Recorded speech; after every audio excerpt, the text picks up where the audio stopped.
Lívio dizendo, Helder, como pensar a evangelização nesses moldes a partir do desafio da integração das áreas na casa espírita? É outra pergunta do Lívio para você, Helder.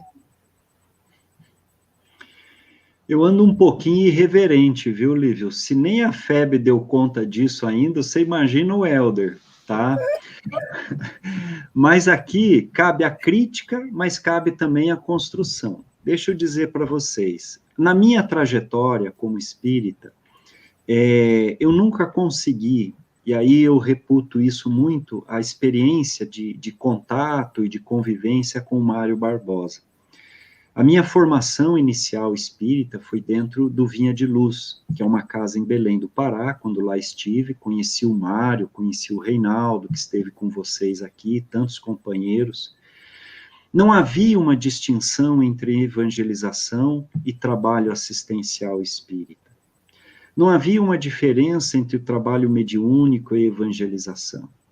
Mesmo que nós falássemos que aos sábados de manhã fazíamos evangelização, ela permanecia durante a semana, porque muitas vezes tínhamos que nos deslocar ao Vinha para atender as famílias do Guamá.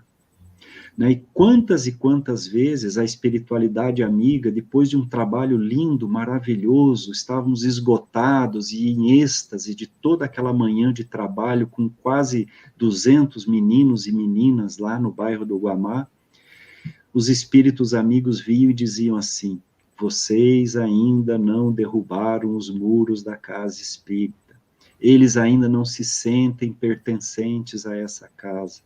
E levamos muito tempo para começar a derrubar os muros. Até porque boa parte dos muros não eram os físicos da casa espírita. Eram os nossos, eram as nossas barreiras, os nossos preconceitos. Então, Lívio, o que eu quero dizer é o seguinte: eu, Helder, tenho muita dificuldade de pensar a evangelização fora de todas as atividades da casa. Não consigo. E fico feliz por não conseguir. Porque, quando eu digo isso, eu não estou aqui fazendo uma crítica às formas de evangelização.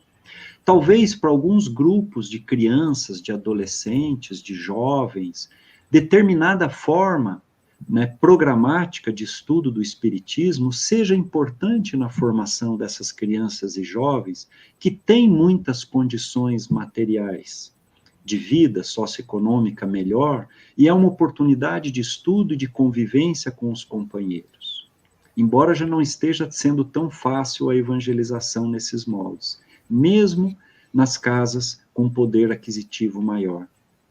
Agora, quando eu me refiro a um menino, né, que chegou na casa naquele dia, chorando, e que nem ele não sabe o que foi fazer lá, porque teve a polícia que entrou na sua casa, derrubou a porta e matou o seu irmão mais velho, que era a grande referência dele, e que ele saiu correndo, passou a noite toda perambulando pelo bairro, e que às 8 horas em ponto estava no portão do Guamá, onde todas as crianças falavam sobre isso que aconteceu.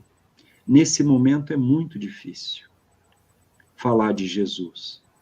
Mas nesse momento, quando nós nos lembramos que era preciso falar da morte, que era preciso falar da violência, que era preciso refletir com ele sobre as suas condições de vida, que uma colega conseguiu chegar próximo dele, porque sabia que era uma das poucas que tinha um vínculo forte com ele, e abraçá-lo, a dar o tempo para ele respirar onde ele não encontrou, é essa evangelização que nós falamos.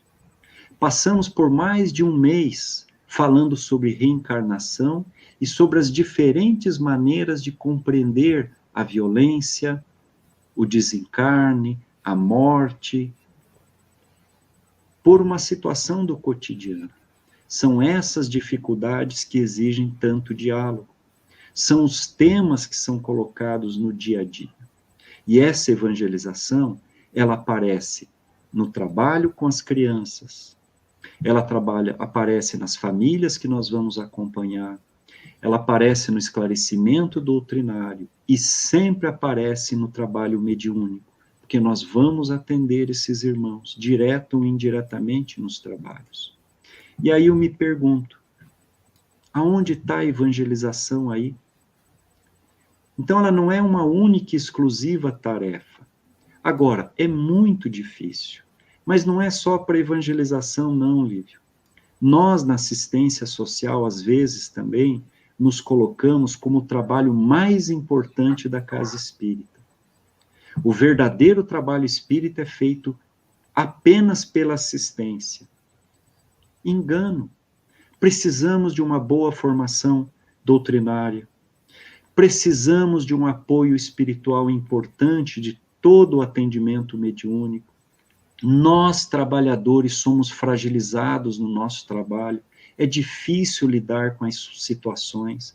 Quem sai às ruas sabe o que é lidar com a fome todos os dias, com alguém desesperado utilizando algum tipo de droga, ou o desespero da dor pela perda de alguém querido, ou de uma separação afetiva. Isso nos abala, nos mexe profundamente. Eu preciso do atendimento espiritual da casa espírita como trabalhador da casa espírita. Então, muitas vezes, os trabalhadores da assistência social também se investem da mesma postura, se colocando num patamar que não é real. A casa espírita é um todo, a casa espírita precisa funcionar articuladamente. Mesmo que eu reconheça que muitos irmãos que estão ali são irmãos que eu tenho dificuldade. Eu me dou muito bem com a persíncula, mas não suporto o Lívio. Se a persíncula quiser chegar para mim e dizer assim, Helder, sai daqui, me dá um tempo, eu vou feliz da vida sair. Se o Lívio chega para mim e diz assim, bom dia, eu vou dizer, o Lívio me deu um bom dia estranho hoje, não sei por que ele falou assim. Ora, são dificuldades que estão nas nossas casas, no nosso trabalho, na casa espírita. Volto à evangelização.